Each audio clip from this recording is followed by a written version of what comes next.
It's a great pleasure to have Dr. Daniel Mertens with us today, who is professor at the University of Osnabrück in Germany. I first met Daniel as a PhD student at the Max Planck Institute for the Study of Societies at Cologne about 8 years ago. So it was the summer of 2010. Time flies. I have to say that I was struck by his intellectual rigor, curiosity, and openness to academic debate. So this was something that I really enjoyed, and it gave you a fantastic impression as a researcher. I was particularly intrigued by Daniel's work with Wolfgang Streeck, on the effects of public finance on welfare state and democratic capitalism at that time, which of course is a research topic, but still remains very relevant today. The sovereign debt and welfare states are back on the debate. So sooner or later they will dominate the agenda again. Since then, we stayed in touch and occasionally ran across each other in different places or events. I was very happy to follow from a distance the development of Daniel's academic career from Max Planck to get the university in Frankfurt and now the University of Osnabrück. All these years, the work of Daniel has spanned different topics related to social security, democracy, financialization, and more recently, development banking. So the seminar today is based on this most recent part of his research. The title, as you can see, is the Reinvention of Development Banking in Europe, which, if I'm not wrong, was based on a large, research-funded project. So the floor is yours, Daniel, and looking forward to your seminar. Thank you so much, Dimitris, for this very kind introduction. I already feel like I'm receiving an award or something. So kind was that, and also thank you all for the invitation. So my talk today is based on a book that was published last month by Oxford University Press, a volume I co-edited together with Matthias Thiemann and Peter Bobeding after a couple of years in a research project that basically deals with the question how the European Union influenced national development banks and their role in industrial policy, and which explores a number of NDBs in European member states. And in this talk, a bit like a tour de force, I want to present some of its key observations and arguments and share some thoughts about current debates around development banks and advanced capitalist economies. But most importantly, I want to move beyond the conventional political analysis of state-owned financial institutions in democratic societies that in the mainstream literature too often displays a rather dichotomous understanding of government failures with market failures that may occur. And in my emphasis here lies much more on the institutional trajectories of these development banks and the relation between their own agency and the environment they are operating in. So let me give you first a quick outline of this talk. I will begin by summarizing the debate in which I locate the talk, and we've located the book, clarifying also along these lines what I understand by development banking for this purpose. I will then move on to the specific puzzle that motivates the book, which on the surface sees a mismatch between the re-emergence of state-owned financial institutions on the one hand, and the financial liberalization regime of the European project as such. So here I try to answer the question why NDBs have expanded their economic activities and partnerships during a time of strengthening in EU integration, and why have NDBs become involved in some sort of multilateral and supranational institution building, particularly with the European Investment Bank, which is the multilateral lending institution of the European Union. So this will give me the foundation to talk about the emergence of a European field of development banking, a system of structured interaction that helps us in formulating a political economy approach to development banks on the basis of historical and sociological institutionalism. Most importantly here, I want to talk about the power asymmetries within this field that very much relate to the core periphery structure of the European project. And before I conclude, I will use this to present some lines of a political economy research agenda towards that. So I'm starting with the relics from the past notion. Coming from a political science perspective, I think for me the most instructive body of work that locates development banks in institutional trajectories of capitalist development and in political strategies is the developmental state literature. But what of course was very often seen as limited to the semi-periphery of the global economy, or when it came to discussions over the European experience, something that remained rather embedded in the post-war age of reconstruction and building European welfare states and so on. So the two books here that I brought just as being emblematic are Peter Evans' Embedded Autonomy with great observations, particularly regarding the Brazilian Development Bank, BNDES, or Chalmers Johnson work on METI and the Japanese miracle. And that is something that I think we can still learn from. But in the past years, however, we've seen kind of a re-emergence of interest and greater attention to development banks again. Also with regard to so-called advanced capitalist countries, which was in part driven by a renewed thinking about industrial policy. For example, you can see here Stephanie Griffiths-Jones and Jose Ocampo's work on the future of national development banks, which gives really like a global overview about specific types of development banks and how they work, rather from an economic perspective, but also, of course, looking at the work of Mariana Mazzucato and her team here, The Entrepreneurial State, which embeds, of course, development banks as being part of mission-oriented finance and rethinking of the state.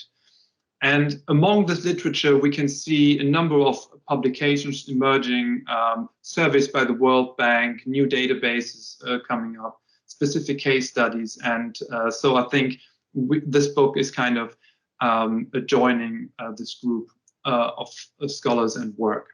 So, but of course, today we're still far from anything in Europe that would resemble the organizational and ideological structures of the developmental state concept. But the notion is clear that something has changed. And this is interesting. So first, when we look into current debates in the Anglo-American and neoliberal heartland, so to speak, and since I am here in the UK, I thought this is a good starting point. So first, on the left-hand side, some glimpses from the US debate. I mean, particularly the recent agenda for economic policy planning under the Biden administration in the US and its infrastructure plan, which foresees some kind of a new financing program for manufacturing, has been very much reminiscent of the Reconstruction Finance Corporation, or at least how that might connect to some kind of a great infrastructure plan or a Green New Deal. And the Reconstruction Finance Corporation was a key public financial institution of the American New Deal, which, however, was dissolved in the early 1950s. And now somehow comes back in the discourse. There is also a call for a national investment authority, which very much links up to the debates I was mentioning earlier. And likewise in the UK, this debate has gained traction since the financial crisis, in particular with the founding of the British Business Bank and then the Green Investment Bank in 2012, which, however, is now privatized again. But recently, the announcement of a UK infrastructure bank by the Treasury has received, I would say, mixed receptions. But you can see quite the momentum for this sort of a discussion. Also, the Scottish National Investment Bank, which was partly a result of the political advocacy, again, by here a study, Mariana Mazzucato and Lloyd McFarlane. So when we look a few years back, we can see that this policy debate and political advocacy over a specific institutional device that supports structured change and long-term capital provision really has taken off, embedded in discourses over a new industrial policy orientation that I think has as much to do with climate change as it has with concerns over economic competitiveness in the face of the crisis of financial accumulation, global reordering, and predominantly the rise of so-called state capitalist modes of economic development. So after all, national development banks are state-controlled institutional devices, and they can gain legitimacy just as public power in the economy becomes more assertive. And one should note that the largest NDB globally currently is, of course, the China Development Bank, with a balance sheet of 2.3 trillion US dollars. So if you combine all the national development banks and the EIB, which I will be talking about in the coming minutes, they are just as large as the China Development Bank. And Germany's KfW, for comparison, which is the largest NDB in advanced capitalist countries, carries 560 billion dollars in assets. So that's less than a fourth. So in that sense, NDBs as institutional devices are no longer relics from the past, but an expression of the current historical conjuncture. This is no less true for continental Europe and the European Union, albeit for different reasons, and building on a different institutional legacy of development banking with its own puzzles, which I will be talking about in a bit. And so that institutional legacy has once been captured best by, I would say, Alexander Gerschenkron's remarks on economic backwardness. And although that's not a big deal here, I cannot resist going back to him here in the context of a history and political economy of finance seminar and hype. And while he was not talking about development banks, but rather universal banks coordinating with state and business, I considered a useful starting point to also think about NDBs and where they come from, where they could thrive. And in that sense, NDBs and their locations in different politically European economies are to some extent relics from the past reaching into the present. So he goes, first, the more gradual character of the industrialization process and the more considerable accumulation of capital in England obviated the pressure for developing any special institutional devices for provision of long-term capital to industry.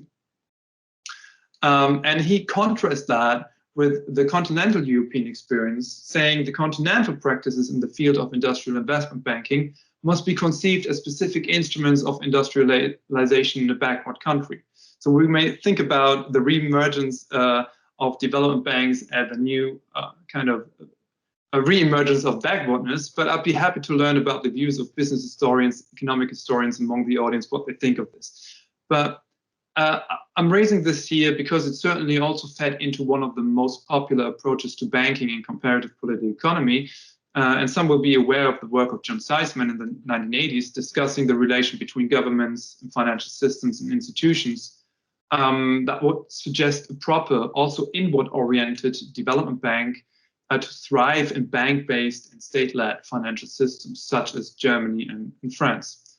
And with that kind of broad brush prelude, I'd like to move into the landscape of development banking in the European Union.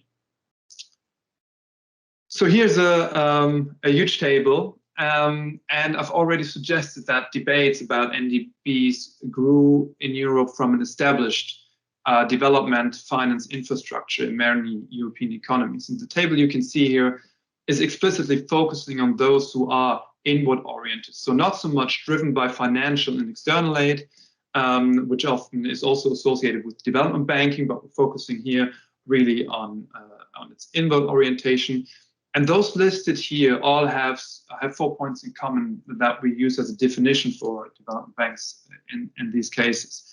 So first, at least 50% of the equity of these institutions is owned by the national government. A second term, they all conceive of a long-term investment horizon. They all have a national rather than a regional or subnational scope.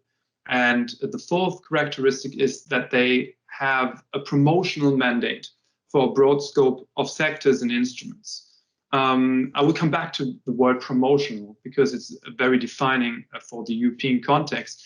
But this kind of, if you look at what they specialize on, then most commonly among these institutions, you find a specific focus on SME finance, public infrastructure investment, of course, and export finance, but also sometimes social housing or innovation.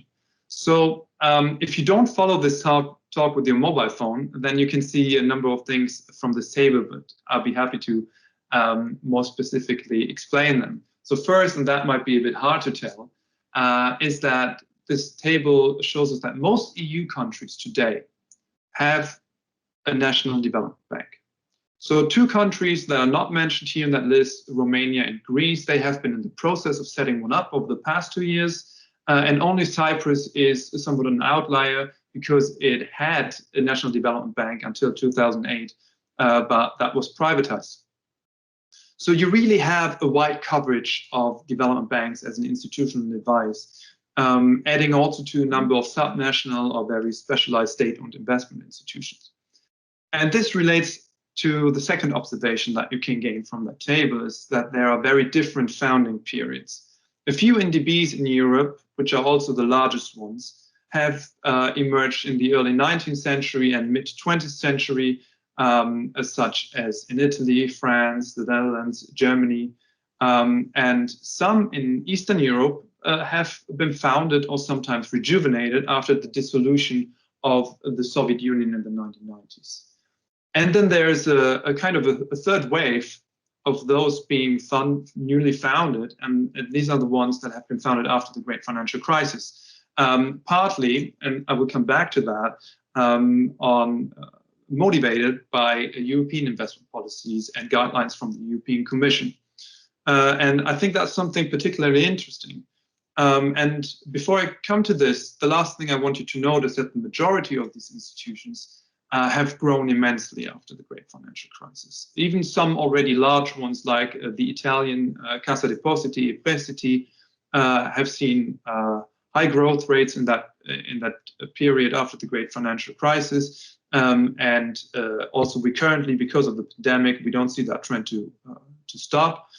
And that basically leads me to a puzzle, a more structural puzzle, despite the historical description of development banking being back and financial systems and so on that occurs in the European context. So let me explain that European puzzle. So together with the new foundings after mentioning and the large balance sheet expansion that you can also see here on the left, European NDBs did also something else. They gained a novel role in European investment policies post-2008.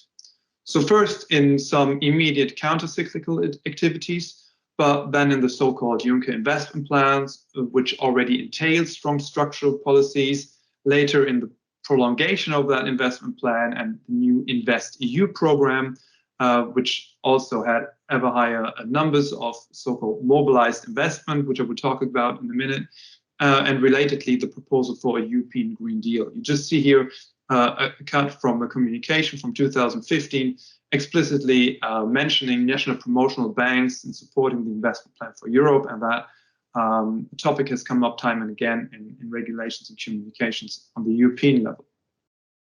So that puzzle becomes clear only when you look a bit closer at what we think and what research has been doing about the European political economy and has highlighted. So when one considers the conventional understanding of European economic governance, then this is very often portrayed as being a liberalization machine, which has been particularly true for finance. So for a long time, the European Commission and the European Court of Justice have been instrumental in pushing for privatization of public banking, the episode of privatizing Spanish savings banks, the German Landesbanken have been under attack, and there's a whole history of banking privatization surrounding the accession of new member states from Central and Eastern Europe to the European integration project, as for example, Rachel Epstein's work has shown in that marketized bank-state ties also limit national economic policy discretion, for example, through the use of state aid regulations in the European Union.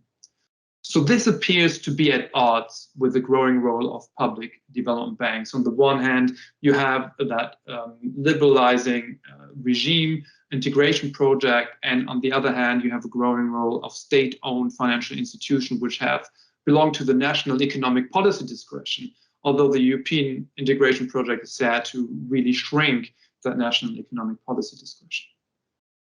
So in the book, we contend to solve this puzzle by understanding these trends not primarily as a story of counter-cyclical action, as I said, because counter-cyclical action needs existing capacities. We rather understand this as a result of a gradual structural shift in economic policymaking and the quest to develop a financial and to some extent also technical infrastructure for transnational industrial policy, one that has a greater lever than established budgetary means such as cohesion funds or structural funds.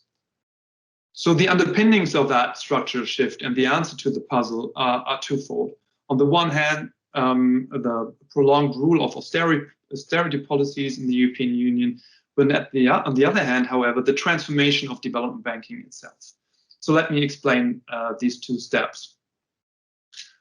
On the one hand, the European puzzle is driven, or rather solved, by the question fiscal capacity, anyone. I don't tell like a novel story here when I point to this, but it's important nonetheless. So tapping development banks' capacities and financial means really flow out of a growing concern with low investment. Public investment was notoriously low for quite a while in the EU, and private investment was then particularly hit additionally by the crisis, with data suggesting that the EU would fall back in the recovery after the great financial crisis, also in terms of global competitiveness. A number of ECB reports, Commission reports pointing to that. So the core problem, however, was to deal with that. The institutional framework was really adversarial. So there was no fiscal capacity on the supranational level to address this centrally. The institutional framework was preventing member state fiscal expansion. Think of the Stability and Growth Pact, Maastricht criteria, as well as the Fiscal Compact and the institutionalization of debt breaks.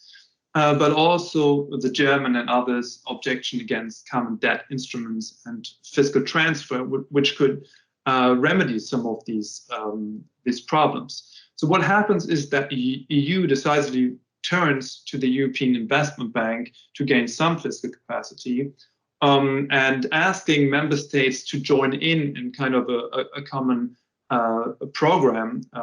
And member states, and Germany's first one, is kind of sending their national development banks. So when Jean-Claude Juncker and the European Commission is trying to put up this European investment plan, and is asking for contribution, the KfW, the German one, comes in and says, we're giving 8 billion because Schäuble doesn't want to tap the public budget for this.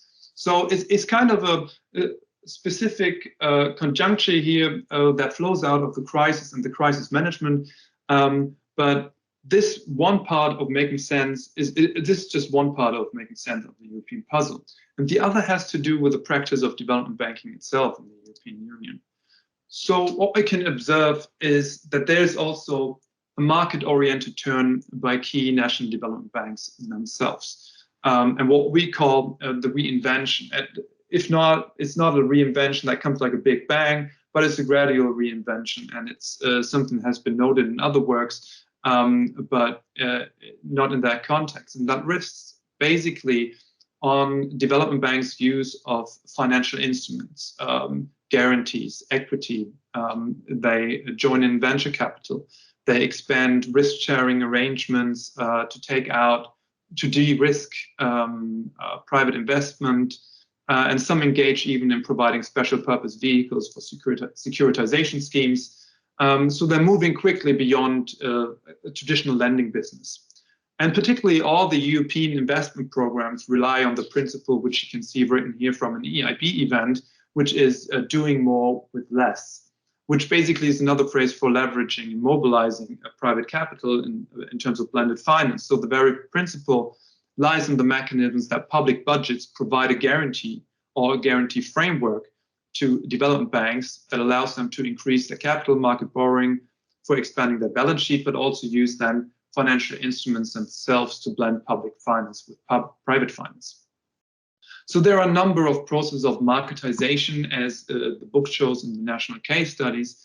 And in other work, we have called this a hidden investment state because it does not rely on the sort of Keynesian public budget expansion. Others have coined this the catalytic state. Portera has done that, sorry. And Philip Golka has called that the leveraging state.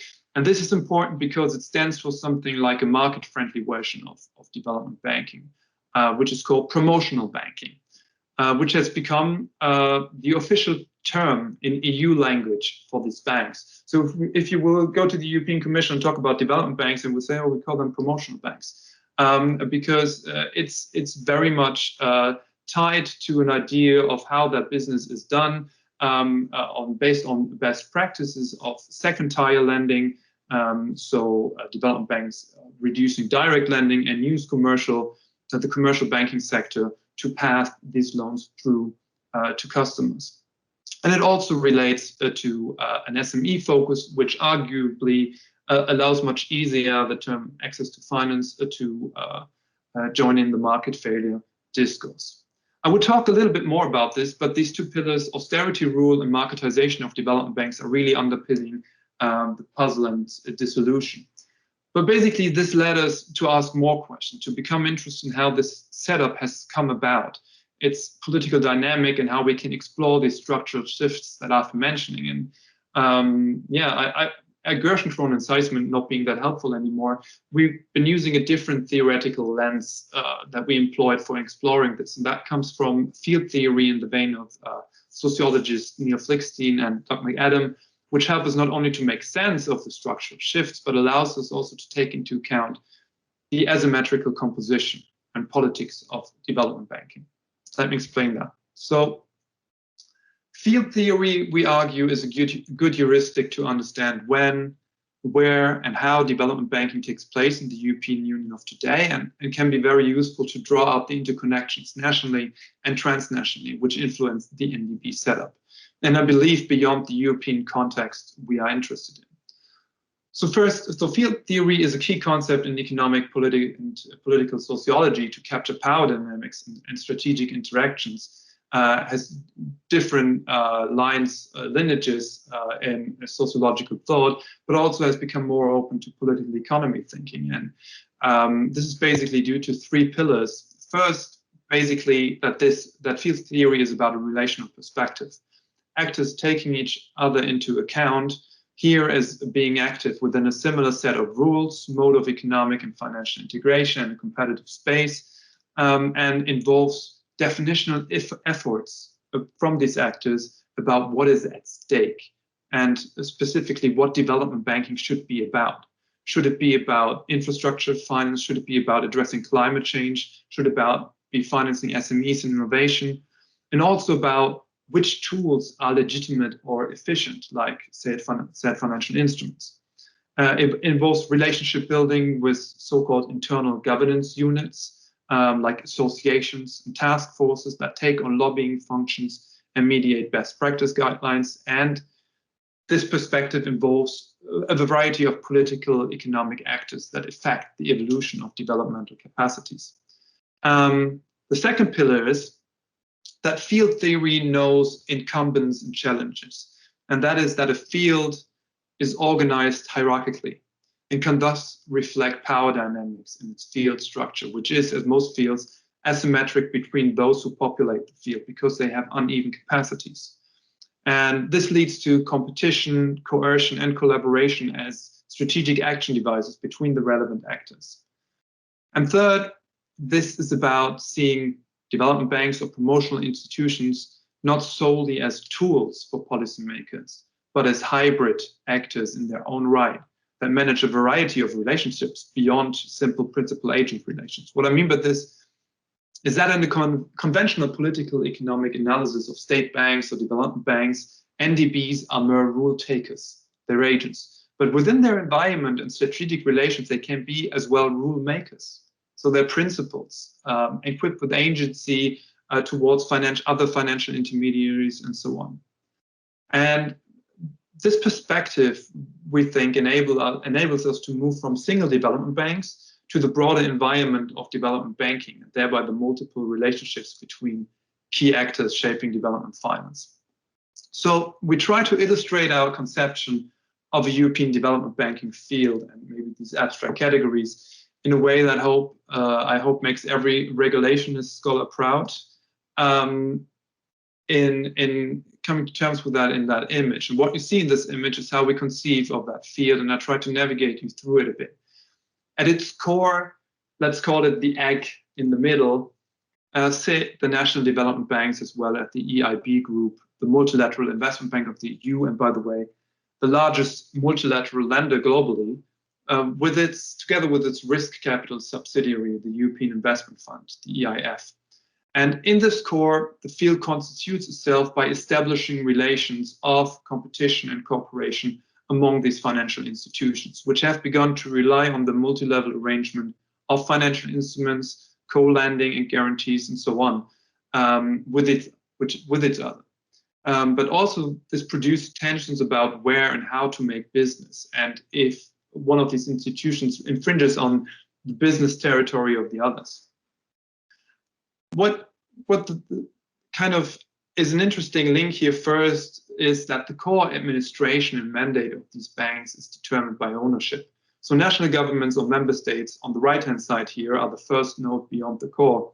Something to highlight here already as part of the rule-making and rule-taking perspective is that development banks lobby. They lobby their owners, they lobby the regulators, and they lobby other principals. That is also true if you bring in the European context at large. So what you can see if you move your eyes to the upper left, you can see a set of public actors and devices that are located at the European level here in gray, and which provides a set of incentives and constraints under which development banks operate, what we call here carrot and stick. So it influences what development banks can do and what they should do. So this means some form of coercion and restriction. The stick here from state aid regulation, DG competition, Eurostat, what has to be counted as debt, of public debt, and of course financial regulation. But it also entails a carrot, provisions that incentivize the expansion of programs and their collaboration based on emerging investment policies. Among these investment policies is the investment plan for Europe that I was mentioning, and the prolongation into InvestEU, but also the reform of traditional European budget tools, structural funds. So lastly, however, that field is not a purely public arrangement. Development banks compete and collaborate and are interdependent with a range of private actors as well. So commercial banks in the lower left are co-investors as much as they are competitors, because development banks may lend to the same sectors with a subsidized lending scheme, threatening the profit base of commercial lenders. So much of the political economy of development banks has to do with a competition collaboration scheme.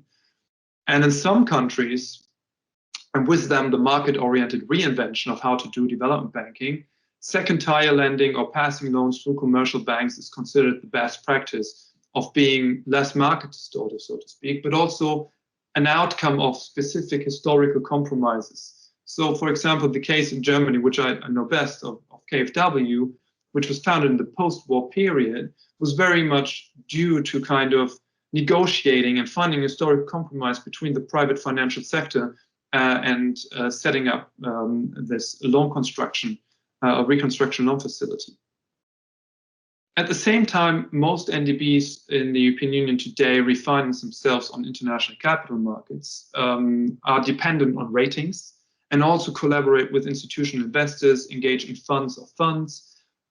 So really go along the transformation to market-based finance. And the point here is not only that explaining the trajectories of NDBs hinges on their relation with finance at large and its global market-based transformation, but also that state or banks coordinate with these actors in a way that state-market dichotomies would find difficult to capture. Because NDBs are part bureaucracy and part financial actors, a bank, and that hybridity may bring about conflicting logics, which in a market liberal age are officially dissolved through pledges to bankability and market failure. So the two questions that remain in this talk is how the field has come about and what do we know about its hierarchical constitution. There is, of course, a very long history of NDB involvement in national economies, as the first table suggested, but state aid and market integration meant mostly constrained for NDBs within the market-led integration project. But in the early 1990s, the field begins to emerge from two processes. First, European policymakers and member states agree on founding the EIF, the European Investment Fund, as an institutional device for risk capital finance, and which is providing guaranteed products and equity, which becomes a point of collaboration for national development banks. beyond their national confinement. So there is a new impulse for collaboration, and really kind of starts to structure a field of multi-level interaction beyond the competition with the European Investment Bank and the collaboration which comes traditionally from addressing backwardness, so to speak. And the second process is that after the dissolution of the Soviet Union, Germany's program for bringing social market economy and democracy to Central Eastern Europe, transition countries, also entails the consultation with and the financing of those rejuvenated or newly founded development banks in Hungary, Czechoslovakia, in Poland, in Ukraine, and establishing cross-border relations at that time. And with these two processes begin a series of cross-border initiatives, multi-level financing initiatives, which have like really changing coalitions in there. But there is this taking each other into account moment, which is growing gradually. Sometimes that happens for specific regions, sometimes for specific sectors, but it lays a foundational stone in the context of European integration. But as this gradually evolves, the financial crisis becomes a critical juncture for NDBs as they gain importance for EU policies. First, of course, as counter-cyclical vehicles in the national context, but then, as I said, in a more structural way. And not only that, there's now this change from sticks to carrot, that not only the Juncker plan provides carrot for specific sectors, but also like there's state aid modernization process, which provides new opportunities and a leeway for expansion. And over the past 2 years now, we have seen a consolidation of that field, in which also political fights took place, for example, over who can access the European budget, which was reflected in NDBs consolidating their internal governance unit, like the founded European Association of Long-Term Investors, in which NDBs become policy or lobbying partners. And in that sense, the story about the structural shifts and the re-emergence of development banks is also a story of gradual change, contingent on some key events and crises. So I have to concede that until here, this is presented as a kind of uniform story of field emergence, Europeanization, marketization, with new impulses from global transformation. However, and that's not all NDBs are equally empowered or equipped for strategic action, which is why I've added the qualification to the last bullet points here, unequally, though not all. An implication of the field dynamics is that substantial variations exist in how these NDBs engage with the development banking field in both political and economic terms, meaning that some member states stand to benefit more from these European initiatives than others. For instance, we find enormous discrepancy in the abilities of member states to respond to and shape regulatory and financial incentives and pressures from the EU, which is as true for the development finance institutions. So we believe this is quite important, not only to understand the state of the European political economy, but also add politics to the very much needed debate on how public financial institutions can help address the central challenges of today. And a key source of variance is that some NDBs emerge in the European field based on the compromises they made in the national field. Historical compromises made in those large economies such as Germany, France, and Italy. And with that compromise, they emerge into the European project. But it is different for latecomers who emerge in the national field based on the compromises that were made in the European field, which is already true for some of those Central Eastern European pre-accession foundings of NDB, but even more for those founded post-crisis like Portugal, Ireland, or Malta, or in the making of Romania or Greece, which will be very much streamlined to a marketized European project. And this means that Europeanization and investment-led state banking proceeds very asymmetrically. And here the role of incumbents in Europe and the attempts to build coalitions and shape the field as well as the carrot and the stick to safeguard their own business model is mainly reserved for a few players, like the European Investment Bank, KfW, the CDC in France and BPI France, the CDP in Italy, although they can, of course, not simply impose their practices, but require consensus building, while others lack strategic independence, face tougher resource constraints, or operate in a much more contested or streamlined national environment. Case in points are, for example, the Baltic institutions or the Hungarian MFB, which is competing with other developmental institutions in a financial nationalist political regime. So here are two graphs to illustrate the disparities in political power and financial autonomy. So first, here's the... Sorry, 5 Yes. minutes. Excellent. Is that okay? I think so, maybe 7. No, that's fine, that's fine, that's fine. Just indication, thanks. Sure. So what you see here is in gray bars how the average size of development banks' balance sheets differ across the Union. Accounting to 15 to 20% of national GDP in Germany, France, Italy, and the Netherlands, summarized here as large Western institutions, and then a lower single digit or below 1% of GDP in many other cases, particularly smaller ones in the Baltics and those funded post-crisis. And what you can also see here in the diamonds is the average equity ratio. And it shows that large Western development banks are also much more leveraged than other institutions. So much more equipped to play the reinvented game of capitalizing on financial instruments, employ financial capacities, and use capital markets for their missions. And what you can finally see here in the triangles in the graph is that large Western development banks are less dependent on European money, less taking the role of an intermediary for European funds, so they can be much more selective and autonomous in setting their own strategic goals in that European field. So these are 3 aspects of an uneven field relating to the financial firepower and capacity, but also location in the European field. The other illustration more clearly relates to the political influence of NDBs. So this table conveys the unequal distribution of political resources among NDBs. It shows NDB interest representation on the European level, spending on interest representation, so the lobbying cost, how much they spend on interest representation, how much full-time employment lobbyists they have in Brussels, the number of meetings with European Commission officials, and all of this is very much concentrated with the large development banks in Europe. Most of the others participate only through their associations. And despite the growing importance of the European politics here, what the contributors to the book conveyed in the national case studies is that there is still a clear dominance for most of them of domestic politics and historical legacies over shape and size of NDBs and how this unevenness comes about.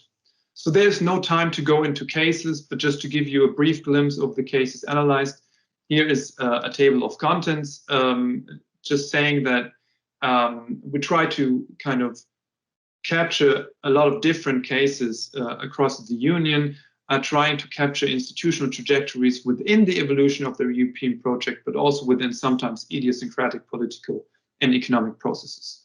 And considering these case studies and from this project more generally, we believe there is a lot to study, disentangle, reconstruct with regard to development banks beyond what we know of the research about them. To conclude, therefore, I want to raise a few points about a research agenda that I think are worth considering. So the first point calls for taking NDB's agency seriously. So they manage multiple audiences and even principles that impact their resource dependence, which urges them to gain relational legitimacy and manage that. And here we think IPE and international relations research has done a good job on, for example, multilateral lenders such as the World Bank, which can also provide much more insights on for NDBs. And in particular, one might ask how they adapt practices that emerge from wider transformation in banking and finance, how they adapt practices from other institutions, and as well as in geoeconomic reordering, how they act on ownership, shield from governments to specific moves, and so on. In other words, we need to move beyond notions of development bank as simple tools. And this relates to the second point, the question what the reinvention of development banking and the blended finance agenda entails for the distribution of risk and rewards. I think that is much more in the mainstream to think about this distribution between public entities and profit-oriented investors and commercial lenders. They can obviously be powerful tools in that regard, but it very much depends on the institutional setup and practices and social relations. So linking this to point one, and it's very much possible that NDBs use a climate bank agenda for their own survival and interests, but that they also have to mediate tensions from different principles and audience in such shifts, which may also fuel their own politicization. With regard to the latter point, third, there's a lot of space to study NDBs as institutional devices impacted by and shaping transformations beyond their national jurisdictions. So that can build on what I have tried to say about the core periphery structure of European integration that is mirrored in the field, but echoes some of the motivational points from the beginning of this talk, like the transformation of the international order, the rise of state capitalist features, and so on, and how they historically relate to transnational processes and why they do what they do. And the last point, the fourth point of this certainly relates to established questions about autonomy, governance, and democratic accountability of NDBs. Thomas Morat, a colleague from SOAS, has a book coming up about the leeways for democratization and decarbonization of public banks, which goes into this direction. But what point four is also about is to disentangle the everyday practices of these hybrid institutions, half bureaucracies, half financial actors, and systematically explore decision-making processes, professional ethos, elite networks, but also the room for manipulation as much as participatory practices many NGOs in the field have advocated for.